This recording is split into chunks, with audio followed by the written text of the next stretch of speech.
एक छोटा सा गांव था जहां हरे भरे खेतों के बीच आरव नाम का 15 साल का लड़का रहता था। आरव औरों से अलग था। वो शोर नहीं करता था, ज्यादा बोलता भी नहीं था। जब बाकी बच्चे खेलते कूदते, आरव बनियन के पेड़ के नीचे बैठकर चुपचाप किताबें पढ़ता और आसमान की तरफ देखता। गांव के कुछ लड़के उसका मजाक उड़ाते थे। वो उसे प्रोफेसर गुब्बारा कहकर चढ़ाते थे, लेकिन आरव ने कभी गुस्सा नहीं किया। उसे फर्क नहीं पड़ा, क्योंकि उसके मन में एक खास सपना पल रहा था, आसमान में उड़ने का सपना।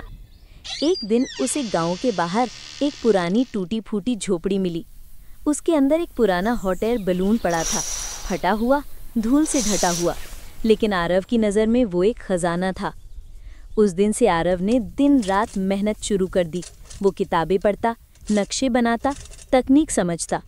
धीरे धीरे उसके सफ़र में दो दोस्त भी जुड़ गए। मीना, जो बहुत होशियार और जिज्ञासु थी, और फरहान, जो पहले आरव का मजाक उड़ाता था लेकिन अब उसकी लगन देखकर उसका साथी बन गया था। तीनों ने मिलकर गुब्बारे को दोबारा जिंदा किया।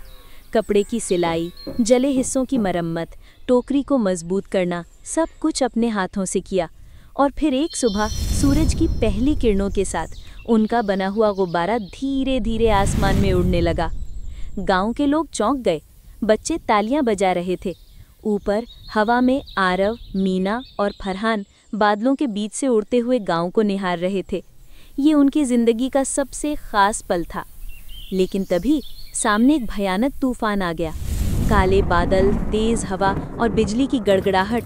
गुब्बारा हिलने लगा। मीना डरी, फरहान घबरा गया, पर आरव, वो शांत था। उसने धीरे धीरे सबको संभाला। उसने आग का नियंत्रण संभाला, दिशा बदली और सबको हौसला दिया। उसकी शांति और समझदारी ने सबको हिम्मत दी। और फिर गुब्बारा बादलों को चीरता हुआ ऊपर निकला, जहां सिर्फ शांति, धूप और सुनहरा आसमान था।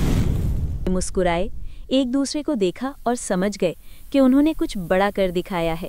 जब वे वापस गांव लौटे, लोग तालियां बजा रहे थे। आरव की माँ ने उसे गले लगा लिया। गांव का वही बुजुर्ग जो कभी उस पर शक करता था, अब उसे गर्व से देख रहा था। शाम को आरव फिर अपने पसंदीदा पेड़ के नीचे बैठा। हाथ में लकड़ी का एक छोटा गुब्बारा था और उसकी नज़रें आसमान में, जहां कभी उसका सपना उड़ता था। सीख: सच्चा लीडर वो नहीं होता जो सबसे ऊंची आवाज़ में बोलता है, बल्कि वो होता है जो मुश्किल वक्त में सबसे शांत रहता है। ऐसी मज़ेदार कहानियों के लिए वीडियो को लाइक और चैनल को सब्सक्राइब करें।